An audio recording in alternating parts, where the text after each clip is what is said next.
I don't know if he did that yesterday. Are you sensitive about your arms or something? No. Am I missing something? So mad at me. No, that's because everything you do the other way, you say you're fat. Never once used the word fat ever. I said guns. That's muscles. He's just insensitive. I am sensitive.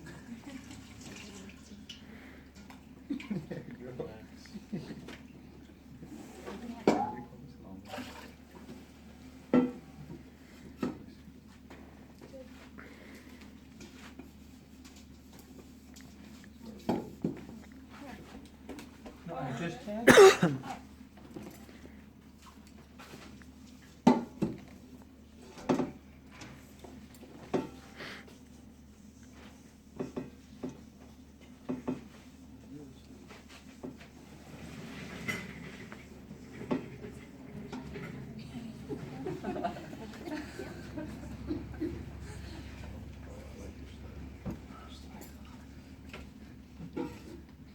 So something I could do right here if I needed to, I could cut a 3-inch stockinette, cut this off at a short arm, or even, you know, a little higher, and then just use a 3-inch stockinette from here to here.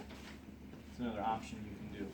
In the military, they were really big on saving and conserving materials, so they would only put stockinette on the borders. They wouldn't even put stockinette the whole way. You want that extra in the middle, like you just did? That was very intentional. Yes. Wow. So if I was going to make a long arm cast and turn it into a Munster, that's the part I wouldn't do. But on a real long arm cast, I cut it out.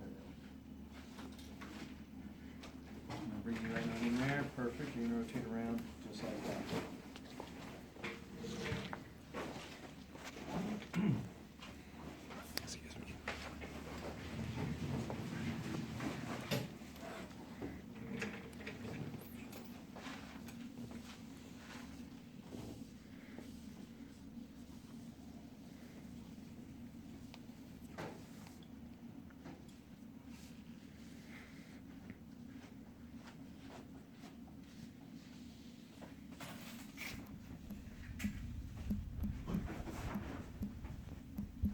So the parameters for this are 2 to 3 finger breaths from the axilla.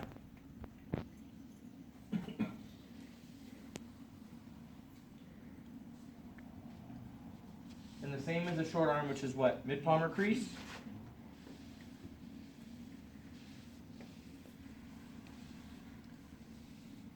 You will treat distal radius fractures, both bone forearm fractures, supracondylar fractures.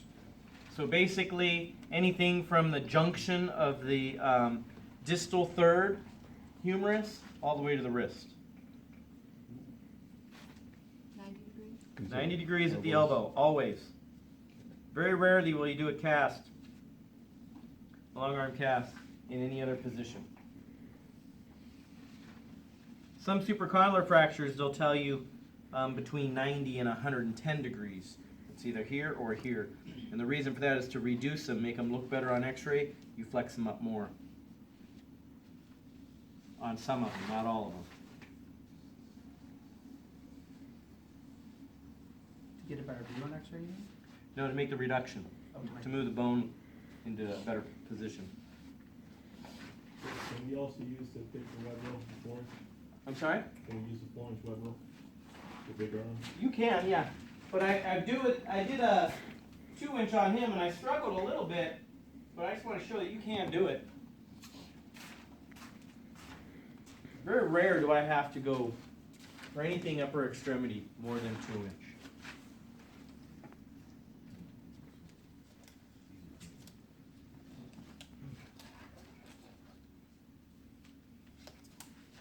So a long arm cast typically needs just a posterior splint. No volar. If you were going to turn into a Munster, I would still put the splint on the side. So this one here, I'm just going to, I'm going to start with it just being a long arm, but I'm going to also refer to how to make it a Munster at the same time, instead of rolling 2 of them.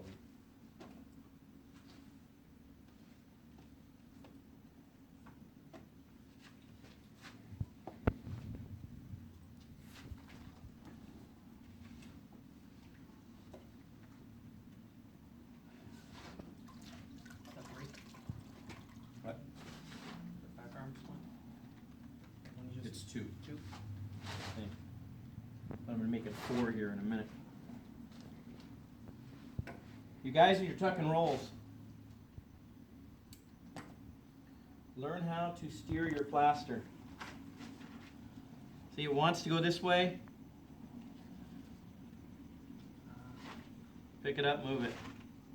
Do I have to do the little thing? No, you don't have to. Just pick it up and put it where you want it.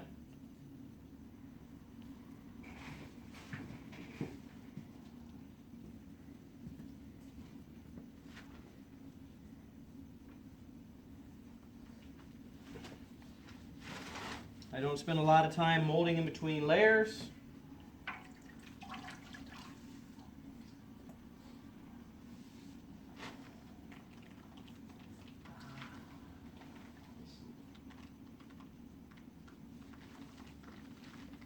Could we cut that excess off? You could, but you're not going to see it, so why worry about it? Right. Mm-hmm. And because you're actually putting this at full cast. Now, I would, if I was going to turn this into a monster, I would throw my other splint on at this point. You don't necessarily need struts because it's a full cast, right? Yes. And you'd always fold it at the wrist if you have too much length. Mm-hmm. Not You on the can back arm. fold it on the back of the arm too. That doesn't really make a difference.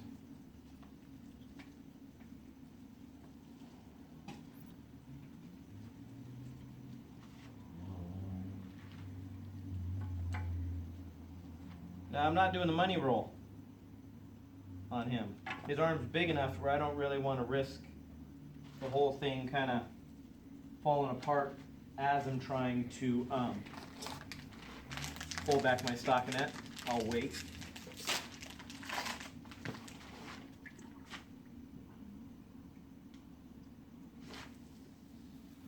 Still got plenty of time. I'm only doing this because I want to make it a little thicker in the palm. A lot of you guys are having some issues making it strong in the palm.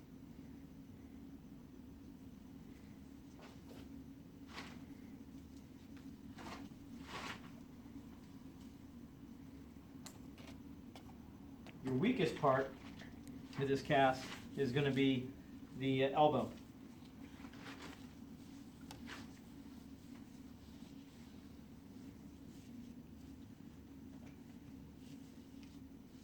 Now, if I had a smaller arm, I would have done my, I would have folded back my stockinette and finished it up.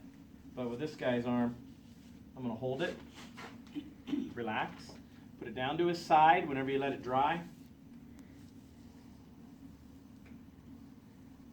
Reason why you want to do that, especially with people that have bigger arms, is because some people's soft tissue will come over the edge of the cast. If that's the case, you want to put them in the position where the cast is going to be most of the time. Does that make sense?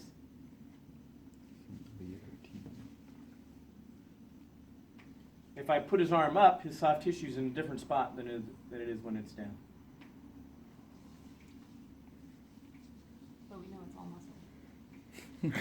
He can just flex and his soft tissue will go right back to where it belongs. Relax. It used to be with these.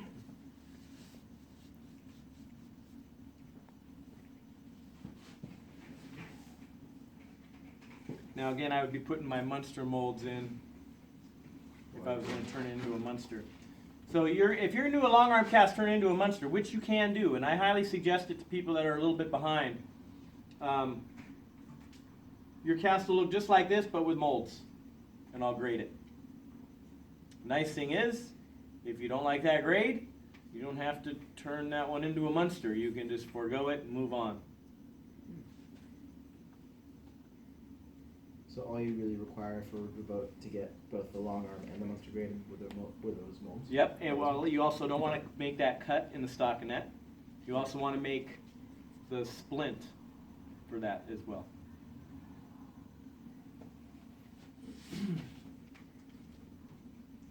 So your long arm cast 90 degrees. Slight pronation, 15 degrees of dorsiflexion on him. you'll find that the bigger the cast, the harder it is to get dorsiflexion. Again, I'm pretty fast at this, and I was still struggling to make sure. You notice I did not try to make this the money roll and make it all look pretty. I stop, let it dry, and then I'll go back. But at least it has to be strong enough to support his arm or to dry and not break. Okay? Any questions so far? Yes, if you don't do the money roll, would you then just like cut the excess stockinette over the finger, or would you still fold it back a I'm bit? gonna do it right now. Okay.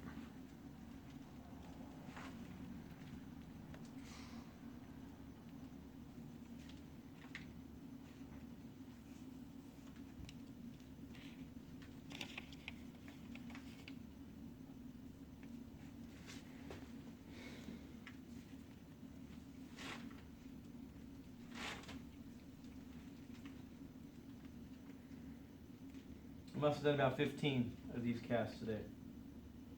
The same one? This exact same cast. And 4 Munsters.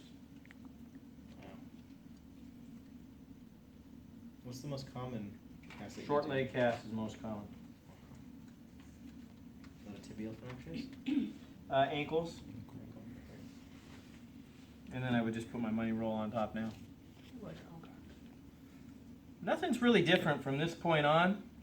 All I'm doing is adding, making it bigger. Treating more and more complicated stuff really is what it comes down to. Mid-shaft humerus is just a whole different ball game. It's actually an easy cast to roll. But just remember supracondylar or distal third, both bone forearms, distal radius fractures. Those are all going to be in this long arm cast. Got it? Got it. Do you guys need me to roll another one and turn it into a Munster? So you could see not to cut the stockinette and to throw the